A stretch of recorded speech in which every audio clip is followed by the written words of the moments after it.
Yun nga, small things. How small, mommy? How small? How Very small? small, the very small.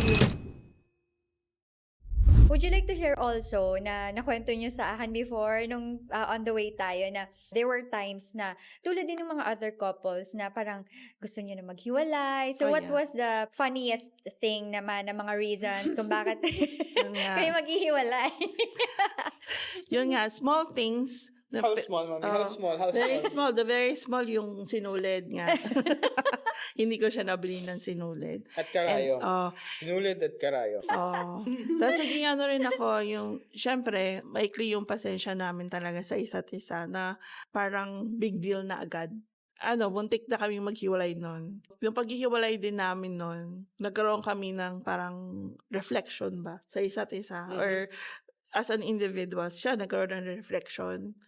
Tapos ako rin nagkaroon na I shouldn't be parang controlling, ganon. Pero more of more of hindi talaga kami spiritually grounded. Wala si Christ sa buhay namin. That's why para kaming aso at pusa. Magulo talaga kaming dalawa. So sobrang chaotic pala talaga nung Chaotic, yes. nung marriage nyo din, and kailangan din palakihin yung anak ng nasa tama pero hindi siya magawa kasi yung foundation is hindi rin ganun ka Yes. strong, hindi maayos kumbaga.